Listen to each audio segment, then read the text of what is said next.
G'day guys, welcome back to the channel. My name's Caitlin. I am a romance author. I'm currently self-published, but I also have an agent and I'm hoping to be traditionally published in the very near future.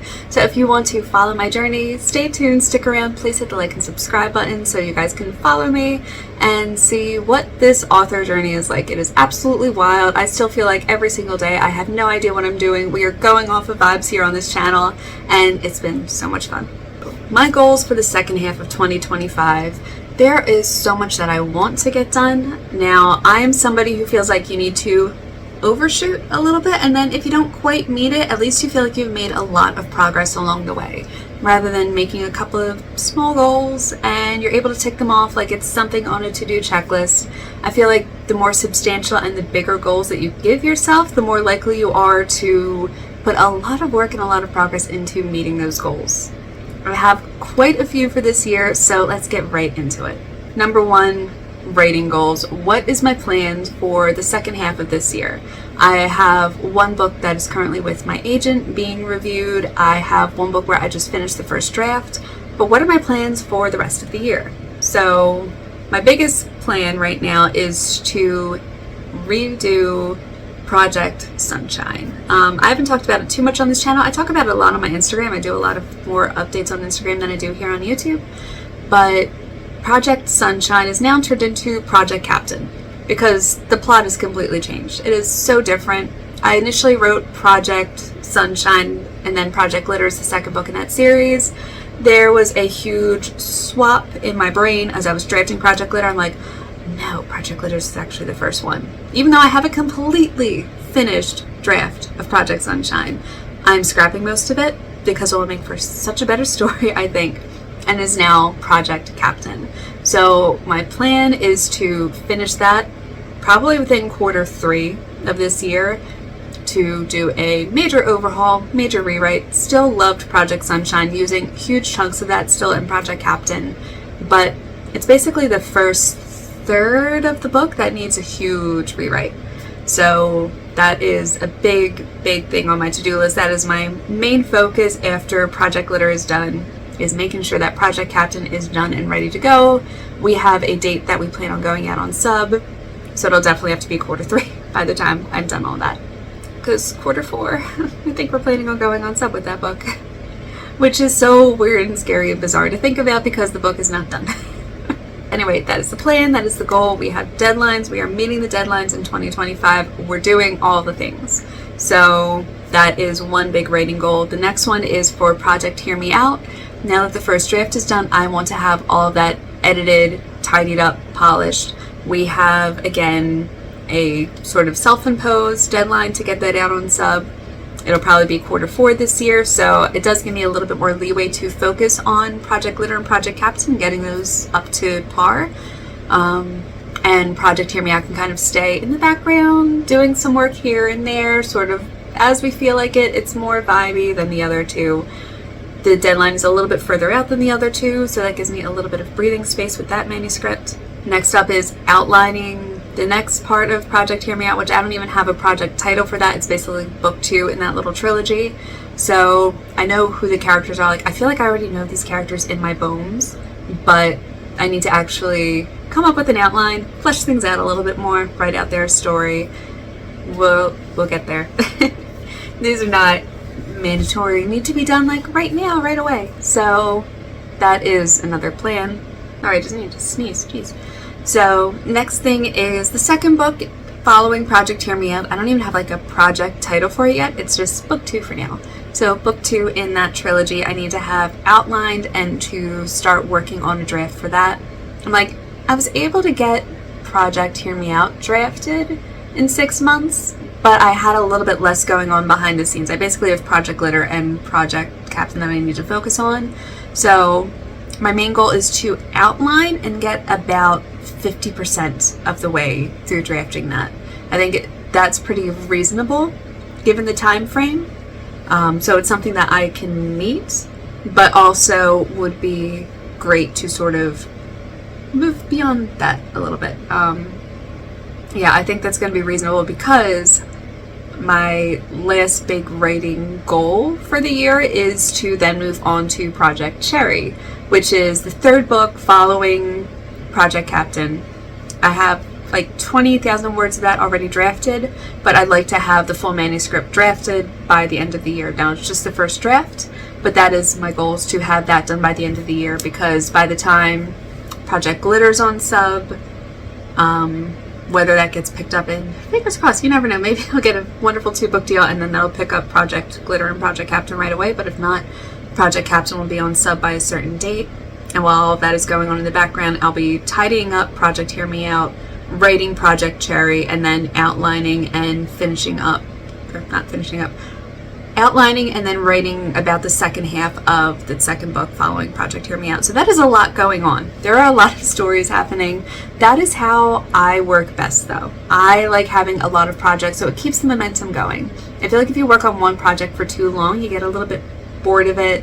That's when you really get the like middle section, like soggy slump, because you're kind of like, all right, I wrote the intro and that was the fun part. Now I know these characters, and oh god, now I need to write an entire book. The fun thing about working on multiple projects at a time is you get to sort of jump into whatever you're kind of vibing with the day of. So that's one of the reasons I also like to write in multiple genres now, is I have contemporary romance, which is bubbly, fun, still very spicy, but then I have my dark rom-coms over here. So I'm like, if I'm having a day where I'm just not feeling bubbly, happy, anything like that, I could dump like all that into here and have fun with it. It's such a cathartic process to do it this way. And I feel like the books are so much better for it, because you're in the proper mood whenever those chapters hit, whenever the feeling strikes. I love it. So that is where I'm at with writing goals. Now I do have author/business goals. For 2025, I have a few big things that I need to get done. One is I would love to reach 1,000 subscribers on this channel, guys. If you haven't already, please hit the like and subscribe button. It really does help me out. It so supports me. Like, I can't say how amazed I am that I already have like over 400 subscribers on this channel. It's insane. Thank you guys so much for subscribing. But next year I do plan on making more videos, putting more content out there. I'm going to try focusing on some authorish stuff. I'd love to start doing challenges like writing for 12 hours straight, or swapping screen time for writing time, something like that.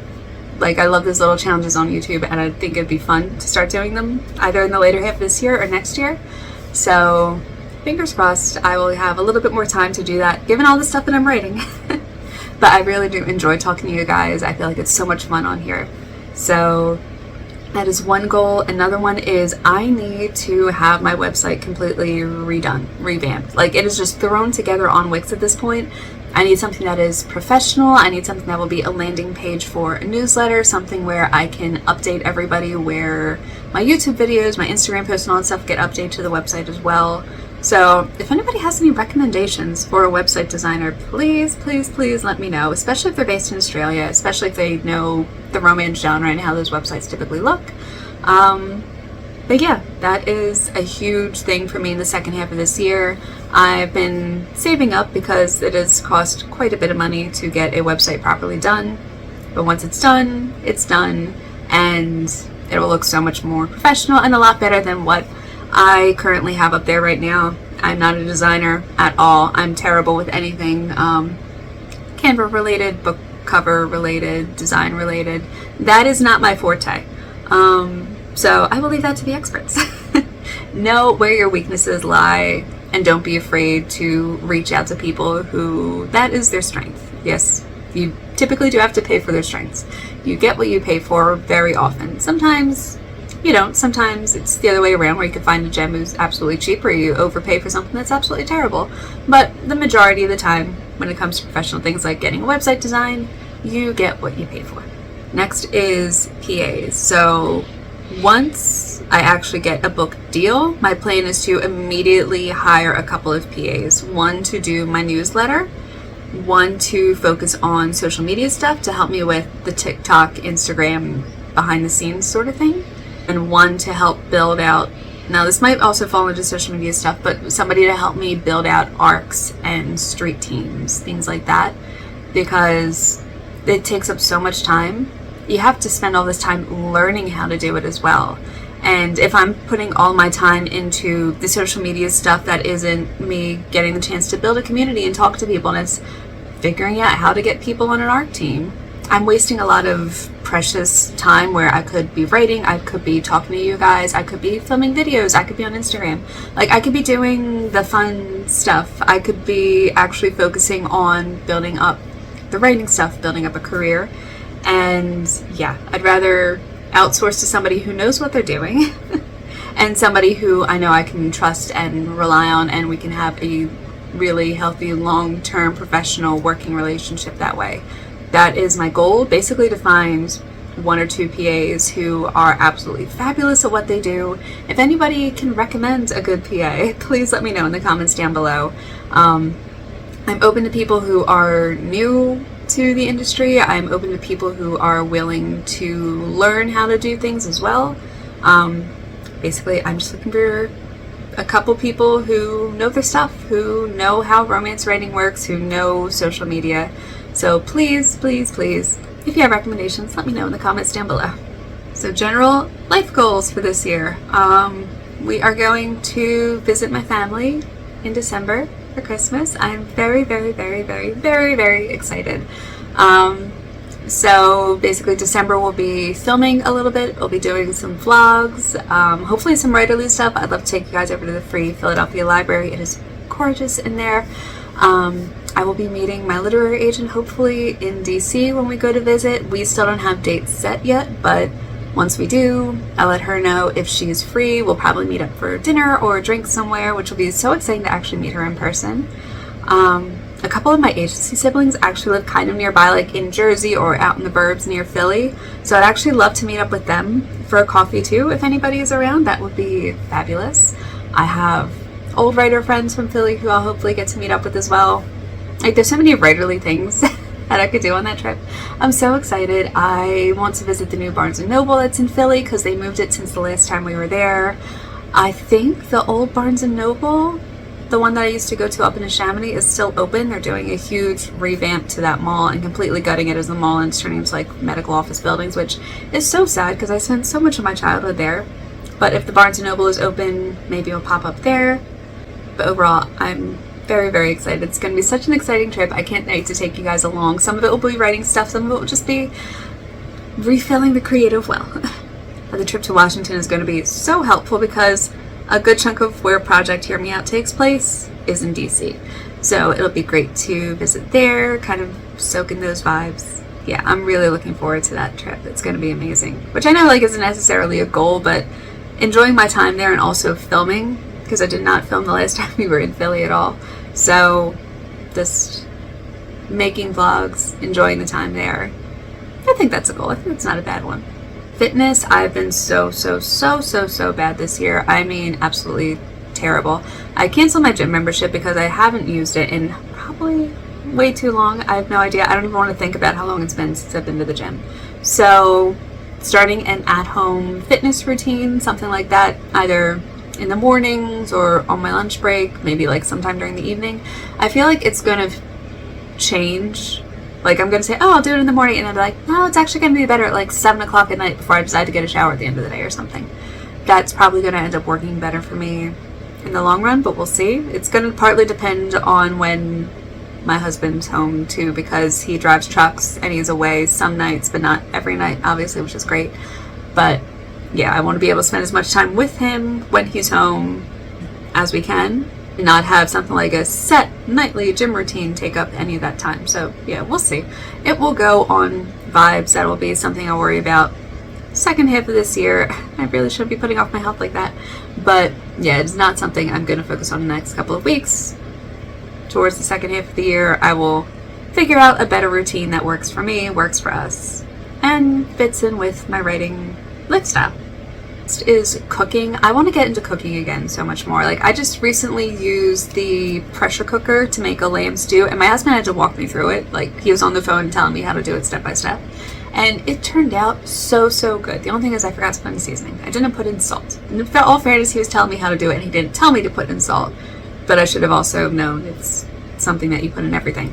So next time, 1, I will put in salt, but 2, I'm actually really enjoying a little bit of that wind down, like cook, prep, do all that stuff. And I love sort of meal prep thing. Like, I hate doing it every night. For the love of God, I cannot stand cooking every night. But if it's something like a stew where you can make it and it'll last for like 4 or 5 days, that I so much prefer. And it's winter here right now. I enjoy that so much more because it keeps the house warm. It has it smelling nice for a few hours. It's a little bit of a wind down at the end of the day. I just want to spend a few hours writing or something. I can just put everything together, enjoy a good meal, keep it hot, keep it fresh. And it's something that Mark can take with him when he's in the truck and can heat up as well.